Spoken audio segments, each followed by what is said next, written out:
రాష్ట్రంలో త్వరలో జరగబోయే మున్సిపల్ ఎన్నికల రిజర్వేషన్లు ఖరారయ్యాయి. అంచనాలకు అందని రిజర్వేషన్లతో కొందరు నాయకులకు ఊహించని షాక్ తగిలింది. చాలా మంది ఆశావహులు ఆశలు గల్లంతయ్యాయి.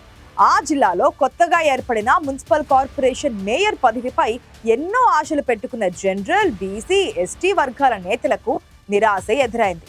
ఎవరు ఊహించని విధంగా ఆ స్థానం ఎస్టీ జనరల్ కు రిజర్వ్ అయింది. పట్టున్న డివిజన్లలో రిజర్వేషన్లు మారడంతో మాజీ కౌన్సిలర్లు, సీనియర్లు అనుకూలంగా ఉండే డివిజన్ల కోసం వేట మొదలు పెట్టారు.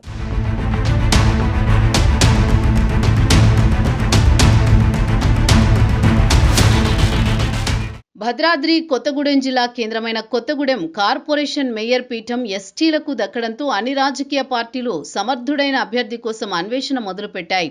60 డివిజన్లున్న ఈ కార్పొరేషన్లో అధికారం దక్కించుకోవాలంటే అభ్యర్థులు భారీగా ఖర్చు చేయాల్సి ఉంటుందని పార్టీలు భావిస్తున్నాయి.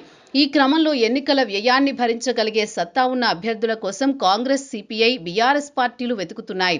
కార్పొరేటర్లను గెలిపించుకోవడం, మేయర్ పీఠాన్ని దక్కించుకోవడం ఖర్చుతో కూడుకున్న పని కావడంతో ఆర్థికంగా బలంగా ఉన్న కొత్త మొహాల్ని రంగంలోకి దించేందుకు పార్టీలు వ్యూహాలు రచిస్తున్నాయి. ఇల్లెందు, అశ్వరావుపేట మున్సిపాలిటీల్లోనూ పోటీ తీవ్రంగా ఉంది. ఇల్లెందు మున్సిపల్ చైర్మన్ పీఠం గతంలో లాగే మళ్లీ బీసీ మహిళకే రిజర్వ్ కావడంతో మాజీ చైర్పర్సన్ మడత రమతో పాటు మరికొందరు మహిళా నేతలు రేసులో నిలిచారు. కొందరు నాయకులు తమ భార్యలను బరిలోకి దించేందుకు తెర వెనుక ప్రయత్నాలు మొదలుపెట్టారు.